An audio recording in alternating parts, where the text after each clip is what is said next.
मतदारसंघाचं प्रतिनिधित्व करतोय। ज्या मायबाप जनतेने मला महाराष्ट्राच्या विधिमंडळामध्ये सन्मानानं काम करण्याची संधी दिली, तो जत मतदारसंघ क्रमांक 288 वा आहे। म्हणजे आपली विधानसभा 288 आमदारांची आहे, त्यातला शेवटचा क्रमांक आहे। दुर्दैवानं प्रस्थापित राज्यकर्त्यांनी गेली अनेक वर्ष जतवरती सातत्यानं अन्याय केला।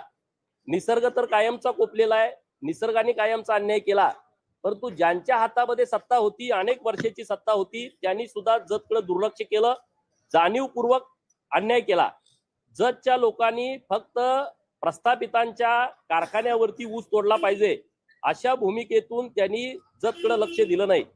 परंतु जेव्हा 2014ला देवाभाऊ या राज्याचे मुख्यमंत्री झाले आणि जतचं भविष्य बदलायला लागलं, आता मी तुमच्याशी बोलत असताना जत तालुक्यातील 60 गावामध्ये मैशालचं पाणी पोचलेलं आहे, शेतकऱ्यांच्या बांधावरती पाणी आहे।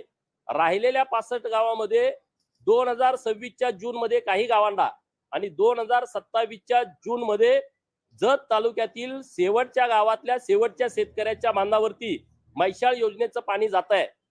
जत तालुक्याला दुष्काळी तालुका म्हणून बघितलं जातं, जत तालुक्याला मागासला तालुका म्हणून हिणवलं जातं, परंतु 2 वर्षाच्या नंतर या महाराष्ट्रातली कुणाची हिंमत होणार नाही की जत तालुका हा दुष्काळी तालुका आहे म्हणण्याची, जत तालुक्यामध्ये विकास झाला नाही म्हणण्याची। आणि म्हणून मी गेले वर्षभर जेव्हा आमदार झालो तेव्हा या मतदारसंघामध्ये फिरतोय, गावागावामध्ये जातोय, तर तिथली एक बाब अत्यंत जी महत्वाची आहे ती माझ्या निदर्शनास आली की जत हा दुष्काळी तालुका नाही आहे, ही दुष्काळी भूमी नाही आहे, जत ही देवभूमी आहे। कारण महाराष्ट्रामध्ये आणि देशामध्ये एका तालुक्यामध्ये एवढ्या मोठ्या प्रमाणामध्ये मंदिरं जत पेक्षा दुसऱ्या कुठल्या तालुक्यात असू शकत नाही असा माझा ठाम विश्वास आहे। कारण या तालुक्यामध्ये प्रभू रामचंद्रांचा या भागाला सहवास लाभलेला आहे।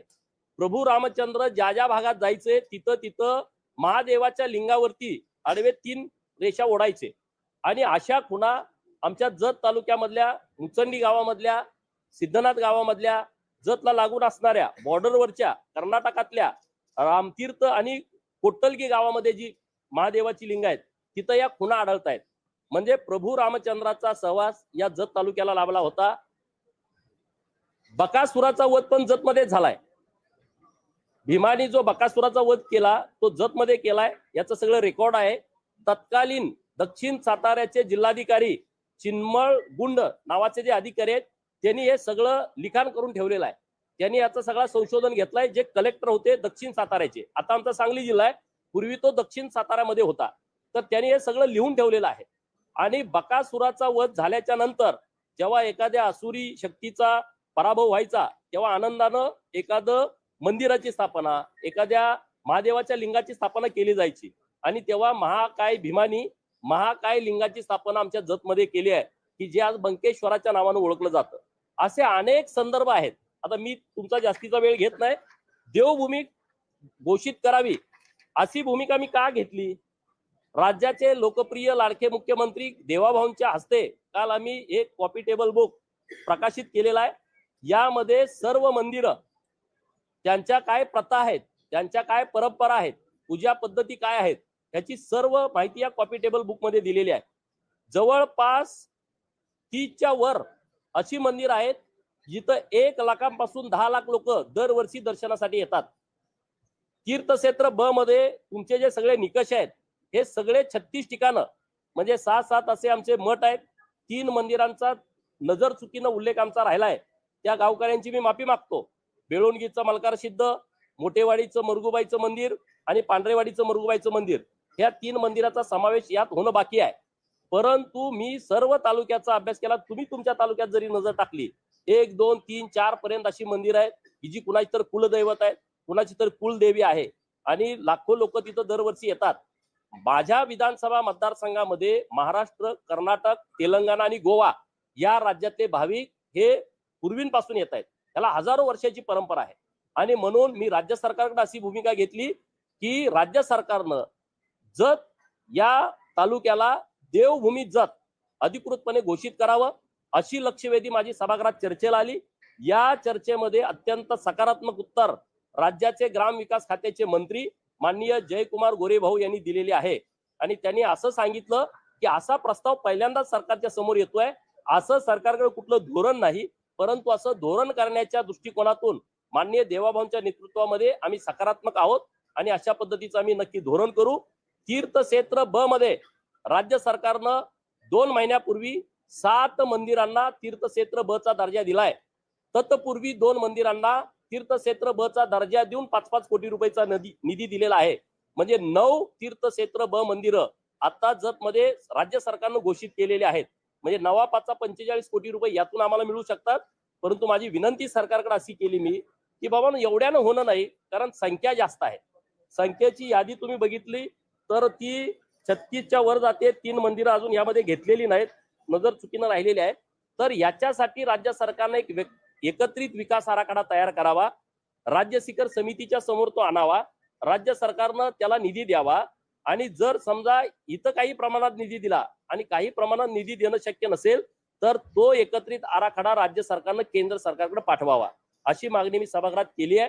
तर राज्य सरकार या तिन्ही बाबीमध्ये अत्यंत सकारात्मक आहे आणि मला ठाम विश्वास आहे की येत्या काही काळामध्ये जतला एक नवी ओळख मिळेल.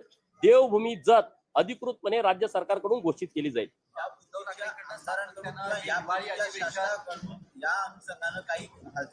नाही, हा विषय पहिल्यांदाच समोर आलाय राज्य सरकारच्या. पूर्वी हा विषय आलेला नव्हता, आता हा पहिल्यांदा विषय आलाय. आता दुसरा एक विषय मी राज्य सरकारकडे मांडतोय. माननीय मुख्यमंत्री महोदयांना भेटून पत्र देतोय की धनगर समाजाच्या आरक्षणासाठी आमच्या अनेक मुलांनी आत्महत्या केलेत.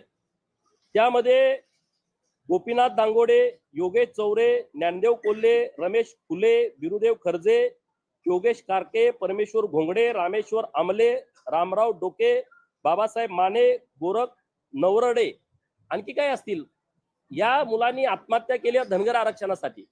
राज्य सरकारनं यांना मुख्यमंत्री सहाय्यता निधीतून 25 लाख रुपये आणि त्यांच्या घर हे करती पोरं होती घरातली, त्यांच्या घरच्या कुणाला तरी एक कायमस्वरूपी नोकरी राज्य सरकारनं द्यावी आणि धनगर समाजाच्या आरक्षणाच्या बाबतीमध्ये राज्य सरकारनं पुढची भूमिका घ्यावी. कारण हायकोर्ट आणि सुप्रीम कोर्टामध्ये निकाल विरोधात गेलेला आहे. आता आम्ही परत सुप्रीम कोर्टामध्ये तिथं जी आमची केस आहे ती विड्रॉल करण्याची विनंती केलेली आहे आणि परत आम्ही हायकोर्टामध्ये जातोय. परंतु ह्या गोष्टी होत राहतील. राज्य सरकारनं एक ठोस भूमिका धनगर समाजाच्या आरक्षणाच्या बाबत घ्यावी, अशा पद्धतीची मागणी मी सरकारकडे करतोय. उद्धव ठाकरेंना सातत्यानं अशी मागणी केली होती की हिवाळी अधिवेशनाचा कालावधी वाढवावा. मात्र उद्धव ठाकरे फक्त 2 दिवसांसाठी आले, त्यांचं कुठेही भाषण झालं नाही किंवा काही. अरे विरोधक आता कुठं दिसतायत का तुम्हाला? इथं वाढवून तुम्ही सभागृहात बसलं पाहिजे ना. वाढवून विरोधकांनी राज्यातल्या प्रश्नावरती चर्चा केली पाहिजे ना. विरोधकाला विरोधी पक्ष नेते कधी देणार? ह्याच्या पलीकडे ह्या हिवाळी अधिवेशनाची चर्चाच नाही. ह्याच्यापेक्षा त्यांनी दुसरी कुठली भूमिकाच मांडली नाही. त्यामुळं उगाच आपलं म्हणायचं अधिवेशन वाढवा, अधिवेशन वाढवा. पुढे काही आचारसंहितेच्या बाबी आहेत त्या सरकारने सांगितले त्या विषयावर.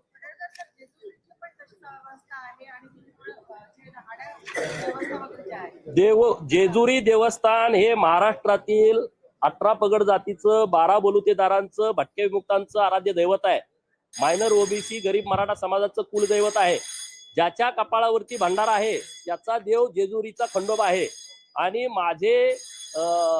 माझं पण खूप वेळा दर्शनासाठी जाणं येणं होतं. माननीय मुख्यमंत्री महोदयांनी जेजुरी मंदिराचा विकास आराखडा तयार केलाय आणि मोठ्या प्रमाणात काम तिथं सुरू आहे. ही गोष्ट जरी खरी असली की बाबा माग सुविधा नाहीत, परंतु आता चांगल्या सुविधा देण्याच्या दृष्टिकोनातून राज्य सरकारनं एक चांगला विकास आराखडा तयार केलाय आणि त्या विकास आराखड्याच्या अनुसरून मोठ्या प्रमाणात काम तिथं सुरू आहे. आज जरी तुम्ही तिथे गेला तर तुमच्या लक्षात येईल की तिथल्या मंदिराचं काम सुरू आहे. टीका केलेली आहे त्या विधिमंडळाची संसद झालेली आहे आणि देवेंद्र फडणवीस अतिशय घाबरत आहेत आणि त्यामुळे विरोधी पक्ष नेता निवडला जात त्यांना प्रश्न विचारले जातात. मुळामध्ये आता मागे विरोधी पक्ष नेता होताच ना मागच्या सरकारमध्ये, काय दिवे लावले? 2019 ते 2024 केंद्र सरकारमध्ये विरोधी पक्ष नेता नव्हता. विरोधी पक्ष नेता, अरे तुम्हाला काय बोटवर गेलं तर बोलायला देतात ना अध्यक्ष आणि सभापती महोदय. तुम्हाला जर भूमिका मांडायची असली, ज्यांना भूमिका मांडायची आहे त्यांना काय तुम्हाला पदाची आवश्यकता आहे? तुम्ही लोकप्रतिनिधी म्हणून इथं काम करताय तर इथं तुमचा अधिकार आहे. तुम्ही राज्यातला कुठलाही विषय आहे आणि सरकारकडून न्याय तुम्हाला अपेक्षित आहे, तुम्ही बोलू शकता. उद्धव ठाकरेंची फक्त 2 मिनिटांची उपस्थिती राहिली. उद्धव ठाकरे काही प्रश्न नाहीये. सभागृहामध्ये. जाऊ द्या त्यांच्यावर नाही बोलायला. पडळकर साहेब, तुमचे कार्यकर्ते आणि आव्हाडाचे कार्यकर्ते एकमेकांना भिडले होते, एकमेकांच्या अंगावर भिडले होते, त्या संदर्भात काल निर्णय दिलाय विधानसभेने, कसं बघताय? माननीय विशेष हक्कभंग समितीचे प्रमुख यांनी काल सभागृहामध्ये याची घोषणा केलेली आहे आणि ज्या सूचना जो आदेश विधिमंडळाने दिलेला आहे तो आम्हाला मान्य आहे, त्याबद्दल आम्हाला काही बोलायचं नाही.